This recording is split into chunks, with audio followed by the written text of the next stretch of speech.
Alexa, play the national anthem of the Soviet Union. So this is what it should sound like.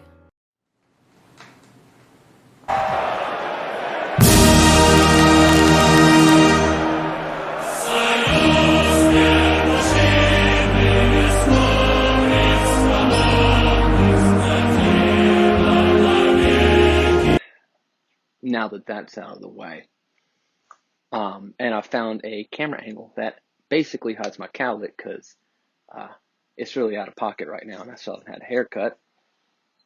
Let's talk about egalitarianism. Now, since I'm making this video for AP students, egalitarianism in its scope and scale, at least in the context I'm going to talk about, it's going to be pretty limited. But let's define egalitarianism before we go any further. We're going to define egalitarianism as a philosophical belief in the equality and equity of both outcomes and also opportunity. We're going to talk about it in terms of class conflict. This hand's not on screen. Class conflict and gender conflict. Two separate spectrums through which you can view the philosophy of egalitarianism, which is a pretty large umbrella. So let's talk about class conflict first. When we talk about class conflict in AP European history, or in most high school history courses that focus on European history, you're talking about the struggle for the equality of material conditions. Not even necessarily the equality. We're going to say equality because we're talking about egalitarianism. But just the greater availability of material needs to a greater amount of people. Karl Marx, of course, I'm going to have to talk about him because we talk about equality, so we're going to have to talk about communism. We get to talk about communism. Let me correct myself. He defines this as dialectical materialism. This way to study history in which you look at all conflicts in history as the opposing needs of different social classes, in which the scarcity of a resource, whether artificial or real scarcity, is what causes the conflict. And dialectical materialism, rather than simply analyzing, will give you the tools to address these concerns. But let's talk about some examples. There's a great Karl Marx quote that he opens his magnum opus 1948 Communist Manifesto, which he writes with Friedrich Engels. I feel like we always forget about Engels, but he writes it with Friedrich Engels, in which he says, the history of all hereto society is the history of class struggles, and he goes on to give a bunch of examples like feudal lords and serfs, master craftsmen and journeymen. Basically says the oppressed and the oppressor have always been in conflict with one another. This is the lens through which you can view class conflict. There's always a material concern for almost any conflict in European history, or any history for that matter, even quote-unquote religious conflicts. There's usually some sort of class-based struggle inherent in it, or some material struggle. And this, of course, is dialectical materialism. So let's just run a timeline real quick, so this video isn't like an hour long, of these different examples and how you can link these together. The first one that you'll probably run across in the span of the shortened COVID-19 AP test is the German Peasant Revolt, 1524. German peasants after the Reformation, which is usually seen as a religious struggle, revolt. But when you look at documents from the Peasants' Revolt, it is very clear that the peasants, in light of this new idea of individual freedoms that their princes now have because of Lutheranism as opposed to Catholicism, the peasants expect that they will in turn get individual freedoms, which to them is not some, high and illustrious idea, as much as this idea that they will get more access to goods and services that they desperately need to make their lives more bearable. And this is a class conflict. It ends up being the peasant class against the new Lutheran noble class. And once again, you see this class conflict inherent in this. The poor and the impoverished tend to be on one side, and the nobility tend to be on the other side. And it's not really about religion, even though it is a quote-unquote religious conflict. It really is a conflict over availability of goods. The peasants look at their lives and say, we thought our lives were going to get better because now we have more freedom in our afterlife, and we thought that would translate into more freedom of our regular life, and these princes would not treat us the same way that the Catholic Church, the old oppressor, has treated us, and that is not the case. If you flash forward and you get into the Renaissance, you'll have Sir Thomas More with Utopia, in which he writes a text that is also very much about class conflict. Now, there's not actually a class conflict in his text Utopia in 1551, but it is about this more equal society. It's not as if communism comes along and Karl Marx goes, hey, what about giving equality a shot? And everybody goes, yeah, like that. It's something that has been brewing for a long time. Karl Marx will have a lot to say about these socialist utopians that think that utopianism and this well-functioning equal society can be attained without conflict. However, the idea is still there as early as the mid-1500s or the mid-16th century, however you want to say it.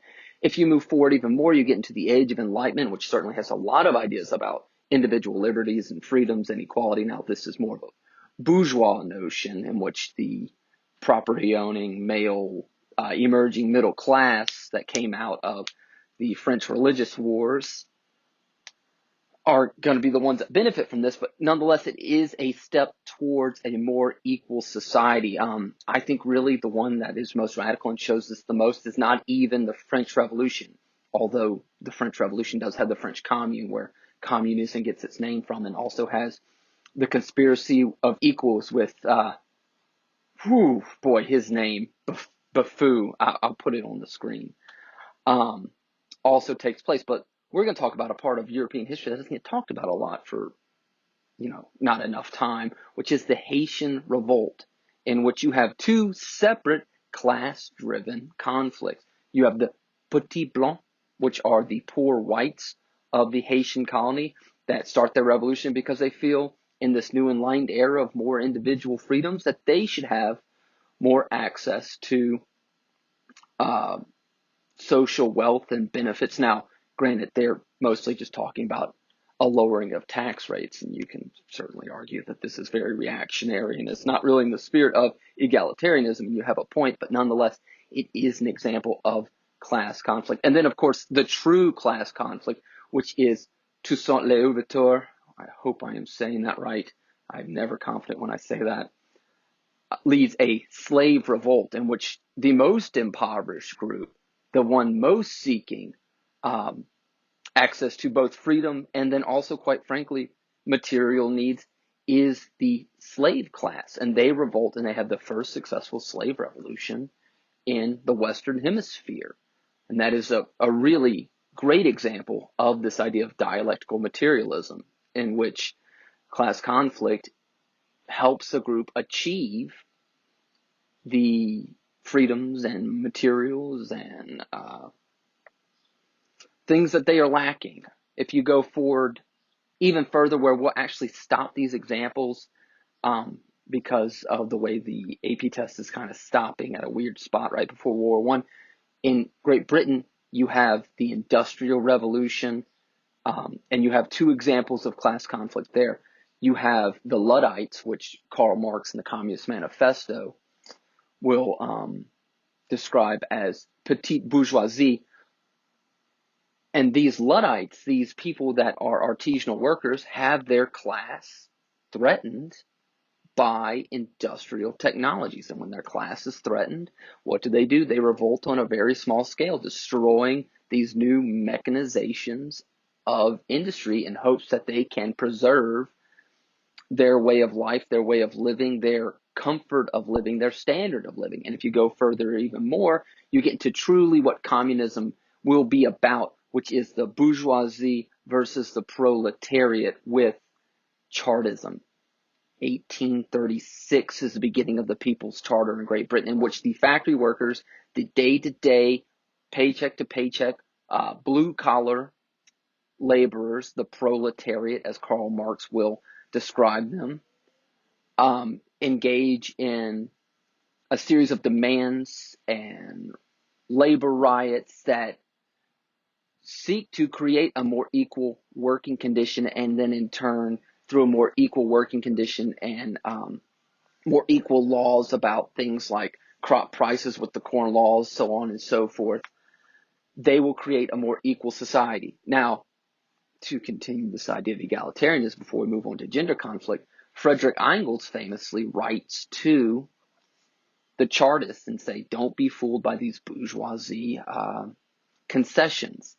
They are simply trying to buy you off to prevent a true egalitarian society that Karl Marx and Frederick Engels and many others at this point believe can only be attained through this march of history towards a socialist or communist revolution. Once again, just to make another connection, communism comes from the French Revolution, which is another example of a class-based conflict. The French Revolution, I'm going back in time a little bit here to right before 1800, right around the same time as the Haitian slave revolt, but the French Revolution is also an example of class conflict, especially when you look at the more radical forms of the French Revolution rather than just these bourgeoisie reforms. When you look at the emergence of republicanism, when you look at the Jacobins, when you look at the Republic of Virtue under Robespierre, even when you look at the document, What is the Third Estate by Abbé Sieyès, which I would really suggest anyone read to really get a grasp of this idea of what is the relationship between the ruling class and the working class and how can it be more equal, and quite frankly, why it should be more equal with the laborers being closer to the top. But now let's move on to gender conflict. Gender conflict, oh boy, what a thorny subject. And here I am, a white guy, trying to tell you about gender conflict. So that already puts me on, a little shaky ground. But I'm going to try my best. I think I've got it for the most part anyways. I'm going to define gender conflict in the sense that we're going to talk about it in European history as, and I've got it written down right here, the struggle for equal opportunity of the sexes, and then a more equitable struggle for all people, regardless of gender, orientation, or ethnicity. And there's a reason that I'm saying it starts this way and then moves this way. There's a very specific reason why I'm saying that. So let's talk about gender conflict. And when we talk about gender conflict, since I'm talking about it so broadly, we're going to just talk about it in terms of feminism. The first two examples that I have here are what I call pre-wave feminism and first-wave feminism. Pre-wave feminism is an Enlightenment movement in the 1700s. Mary Wollstonecraft is a name you could probably associate with, in which women are seeking more equality to man. And Mary Wollstonecraft, along with Mary Estelle, along with Mary Wollstonecraft's daughter, Mary Shelley, who writes Frankenstein, which is an amazing story in itself, her accomplishments, all seem to agree that in order for women to gain the equal rights of men, they must gain an equal education opportunity, have access to the same subjects as men in the school environment. And then, of course, when you get into the French Revolution, you've got a Declaration of the Rights of Woman and Citizen, which is by Olympia de Gouges, which I'm hopefully saying correctly, in which she argues that if men are given rights in this new enlightened society, and they are truly enlightened, then women should be also given the same rights. And then you go into wave one of feminism, 1848, starting with the Seneca Halls Conference, all the way up to right after World War I. And this is about women's suffrage, women's right to vote.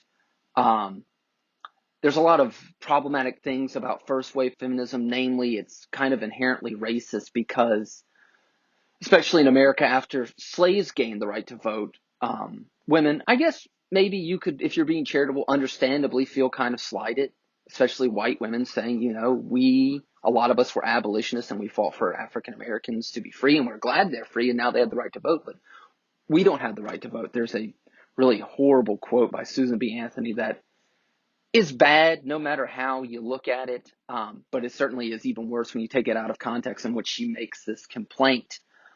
And this movement ends, broadly speaking, at the end of World War I after women proved their value to industry and basically threatened to shut down war efforts by not working in factories. And they gained the right to vote. In the Americas, they gain it with the, 19th Amendment, and then after World War II, after World War I, it is also gained in England. And I classify these as white, heterosexual, bourgeoisie, feminist movements. Then you get into Wave 2 feminism, which unfortunately will not be on the AP test because of COVID-19. That starts in the 1960s, in which you start to address more systematic barriers in the workplace, in the home, in the legal rights of women, in issues of divorce and reproductive health and reproductive justice and access to birth control and these things. And this is a more diverse movement. It's more associated to Wave 3 and then what we are currently in Wave 4 feminism, in which we're seeking a more equitable society for everyone. A lot of times people look at feminism as just about women's rights, and certainly it is about women's rights, but however, especially Wave 3 and Wave 4 feminists, famously Simone de Beauvoir, view women's rights as human rights. Simone de Beauvoir says the women's struggle has always been about that women are dependent on men, almost as if as slaves. The two sexes have never had an equal say in forming the world, and that kind of informs all feminist movements, even though she is not around until Wave 2, Wave 3 feminism. And I guess the best way to end this is to kind of in a weird jump talk about the USSR, because the USSR is a great example for its faults. I will admit the USSR has many faults, no more than the United States, but before I go off rambling about that, USSR really shows the best example on a large scale of both gender equality and class equality. Of course, the USSR, being communist, has inequity of the classes, and then also the USSR, because any well-meaning communist understands that if you're going to be truly equal, you have to be truly equal, not just across classes, but across ethnicities, across cultures, across genders, across biological sexes, all these things. The USSR has the first female in space, the first female cosmonaut. Their women serve in the army. You should look up the stories of the Soviet women in World War II, like the night witches and things like that, to get a better idea that even though the USSR is not perfect in gender equality by no stretch of the imagination, it's a great example of this idea of a more egalitarian society, at least in theory. Of course, it's not always egalitarian. Nothing is quite as good as it is in theory. But this video is almost at 20 minutes now, which means it's going to take forever to edit. So I would love to keep talking. No shocker there. But I'll end here saying that the AP test likes to look at CCOT, change or continuity over time. And I think that the role of women in society, whether it's their role in the home or the role in the workplace and their fight for equality, is certainly a change over time. Class conflict and the conservatism that resists against it is both a change and continuity over time. You would be well served to try to look at history, not just for the AP test, but in general, through these lenses of conflicts for equality. Because history is all about what causes things to happen and what the effects of these things are and what are the patterns and reactions and reactionary forces and progressive forces that always seem to emerge. Good luck on the AP test. It's next week, you know. And let's just sign off with the Soviet national anthem again. It's so good. Let's just hit that international one more time.